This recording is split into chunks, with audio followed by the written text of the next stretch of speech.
So what is the carpal tunnel? The carpal tunnel is a ditch in the wrist made up of wrist bones, and across the top of that ditch, the front of that ditch, is a hard strap called the transverse carpal tunnel ligament. The reason you're born with that is to provide leverage for your hands so you can have a good grip. When they do carpal tunnel surgery, they slit that strap. And whether it's endoscopic, which means they just insert a small incision and use small instruments and go in there, or whether it's open and they open the skin up and actually look in there and do things, they slit that ligament. And through the tunnel that's created is the median nerve and 9 flexor tendons.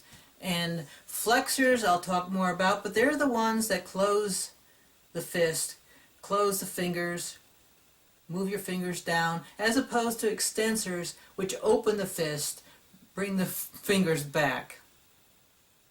If the median nerve that runs through there is pinched, that's called carpal tunnel syndrome.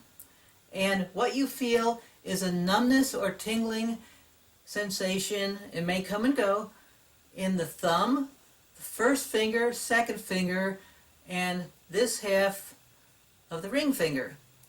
But never the pinky finger and never that part of the ring finger. So if you're having numbness in the last 2 fingers, the smaller 2 fingers, that's not carpal tunnel syndrome at all, but it is a problem, and I do talk about that in my course, which a lot of other people don't bother to mention because that's not carpal tunnel syndrome at all. Through the carpal tunnel run 9 flexor tendons.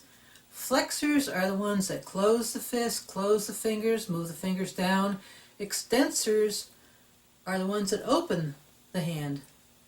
And most people do things with their hands in a way that the flexors are used more strongly, or stronger, whatever, than the extensors, because when you're typing, you're pushing down. When you're playing a guitar, you're pushing down. When you're gripping things, you're pushing in. When you're holding handlebars of a bike or a motorcycle or a jackhammer, you're pushing in.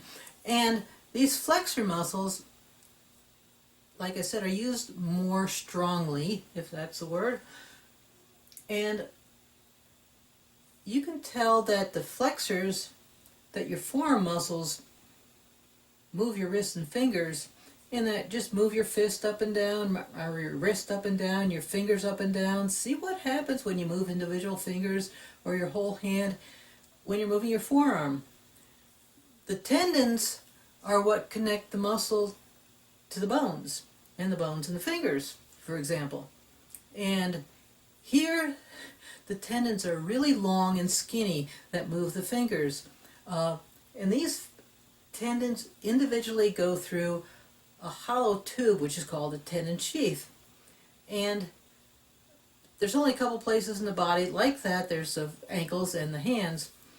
And most places the tendons are really short, like up here by the elbow. But also look at these pencil-like things on this side of the wrist and see what happens when you move your fingers. They jump up and down. The tendons go through a hollow tube, and when you contract the muscles in the flexor muscles, any one of them, you're moving different fingers or more fingers depending on what muscles are being used. And when you contract the forearm muscles, it pulls on the fingers. Your tendons move through a hollow sheath, and when each individual tendon, as your fingers move back and forth, that tendon is moving back and forth, back and forth, back and forth, back and forth. And if you're typing for periods of time, that fluid can dry out. The fluid in there is not motor oil.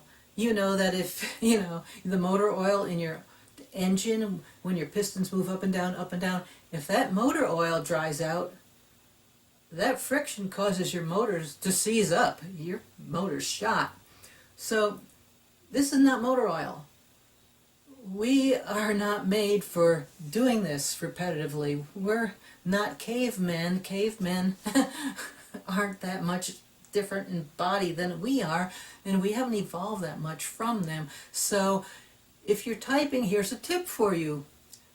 Every 20 minutes, do something else for 5 minutes.